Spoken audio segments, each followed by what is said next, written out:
So, are we ready for our fifth reader for the night? And the other co-president, Rhys Williams. Who, yeah, you will see by his entourage. This will be a spectacular piece. Rhys is a queer playwright, poet, producer and songwriter. He is looking for a word to make that opening line perfect alliteration. His first play, Retrospective of Lindsay Hayes, was produced in 2020 at the Bundaberg Regional Art Gallery and then performed at Freshblood Festival in 2022. He has written for Creative Regions, Crush Magazine, Freshblood Festival, Dawnstreet Zine and Songwalk Live. He has performed for Poets Corner, oh my gosh, Rhys, Bagara, QUT Lit Salon, Bundaberg Player Inc and BRAG Fridays UpLate. He has produced works with Crush Festival 2018, Milibi Festival 2019, Briteball 2021 and 2023, which was nominated for an Australian Day Award. The Freshblood 2022. He is a co-president of QUT Lit Salon, a creative with IMRSE Literary Company, and a bass with Little Red Company Choir. Oh my gosh. He seeks the magic within the mundane. An avid fan of musicals, D&D, tea, and Eurovision Song Contest. He is in his third year of the Bachelor of Creative Writing at QUT. You can find him on Instagram at Rhys_Will_1_AMS, and you should definitely follow him because he does amazing stuff. Where do you want to escape to, Rhys? Hey, to a place with great food, amazing people, and not a care in the world. So D&D or Magic with my squad. And that's just so incredible because Sunday night is typically his games night with all of his game board friends. And they said so, all of the gaming friends are here, which is just really incredible and so fantastic to have me. Big shout out to you guys coming here and deciding to come see, people read stuff instead of playing games and things. So, they will be reading Night. Night? Yeah. It's just called The Night. Content warning, Cancer.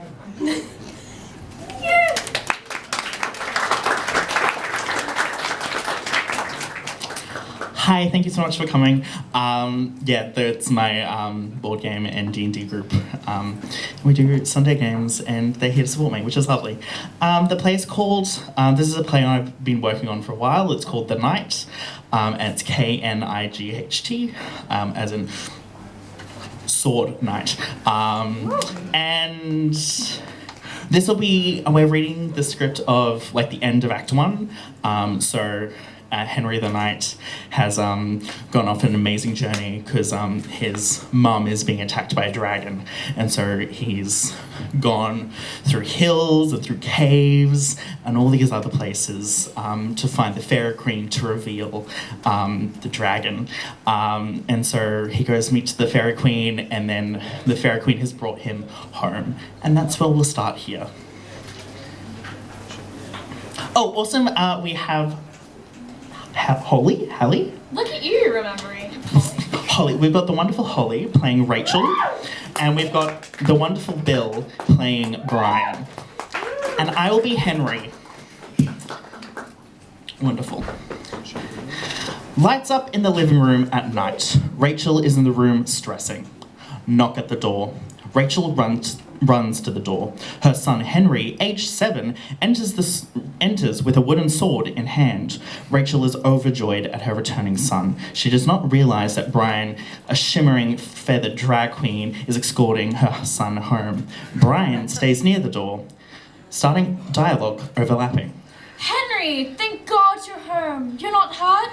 No. Not hungry? Mum, stop it. It's okay. I'm okay. What on earth have you been doing all day? What have I told you about running away? Mum, I'm being the bestest knight in all of Yandala, just like you Henry. told me to. I went on a quest to find the fairy queen. The dragon? Yeah, to slay the dragon, Mum. You're gonna be okay, Mum. Sweetheart, you can't. Mum, I'm gonna save the day. I'm gonna save you. No, Henry. No. It's time for bed. Go on, go brush your teeth. It's bedtime. During Henry's monologue, Rachel walks the line between loving parent and exhausted adult. Mum, I found the fairy queen. I found Titiana. I went through the forest and the caves. I fought off the trolls and solved the wizard's riddle to find her. And she's going to help us. And she has the power to make the dragon uninvisible. Okay, And when that's she okay. does, she can hunt down the dragon down. It's Oh, a but lot. maybe the dragon is in the cave underneath the bridge. And I smelt smoke there earlier, so maybe it's there. I even Henry, made a darling. sword so you can help fight it, and Dad as well. Yes, Dad can help. And though I only have 2 Henry. swords, and maybe he can use the whippersnipper. That will scare the dragon for sure. Henry. We can do this together. You, Dad, me, Titiana, and we can all save the dragon. And Mum, Henry. you're gonna be okay. Sweetheart. Cancer is? Henry shakes his head. No. Cancer is something in my body that has gone bad. And it's trying to hurt me. Like when food goes off and makes your tummy feel bad. But I didn't eat anything wrong, just something in my body went bad. And it didn't happen because of a dragon or a witch or a mad scientist. It happened and it made me sick, so sick that I may not wake up one day. So to stop and to make sure I'm still awake to look after you, Mommy is going to the doctor and taking some treatment called chemotherapy or chemo. Can you say chemo? Chemo. What does it do? Chemo works by killing all of the cancer and all the evil bad parts in my body. The problem is, it doesn't know how the bad parts of me from the good parts. So, I'm using all of my strength to make sure that I keep the good parts in me, okay? While the chemo gets rid of the bad parts. So, Mum, when do you get better? Honey, I don't know. I have another few months of chemo, and then after that, the doctor will have a look and see if it worked. And if it did, I'll take another medicine for a little bit. And after that, I don't know. Henry, this is something I want you to know. I'm going to get worse before I get better. This isn't like slaying a dragon and it all being finished in one swing of a sword. I have to slay a dragon every single day. And some days I will win, and some days I will lose.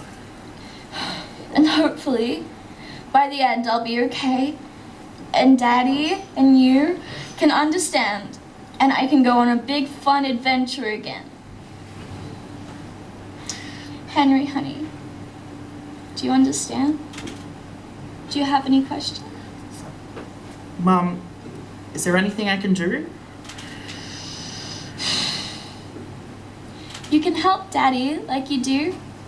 Now that I can't do as much, he's so proud of being the big man, of you being the big man that you are, as big and brave and strong as you are.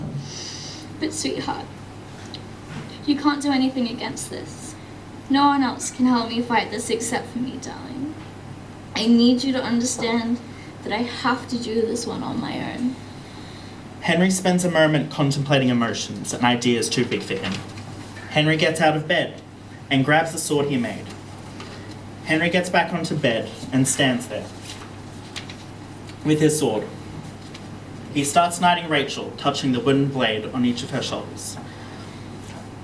With the power of me, Sir Henry, greatest knight in all of Yandala, I knight you, Mum, so you can fight off 100 dragons every day, and you be the best Mum in the world. Rise, Sir Mum. Henry gives Mum the sword. Mum takes the sword and then brings Henry close for the biggest hug and kisses. Lights fade to make a silhouette of the scene. Mum gets out of bed and puts Henry to bed. Henry in the bedroom moved off stage, and Mum stands there, backlit, holding the sword in one hand. Blackout!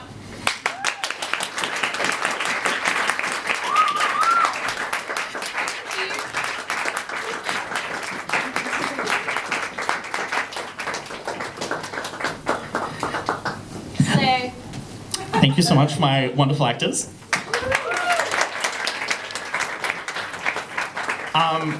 Spoiler alert, Mum does live in the end. She recovers from the cancer. And I got my sexy hair back. But every cancer story I've read, the person who gets cancer dies in the end, or someone dies in the end. So I'm trying to write this story so that it's narratively satisfying that she lives. So if you have thoughts, let me know. Joe.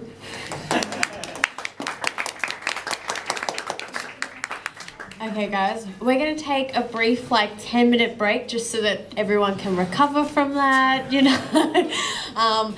get back some of, drive the tears from your eyes and everything like that, and go talk to Brent and Jake at the bar,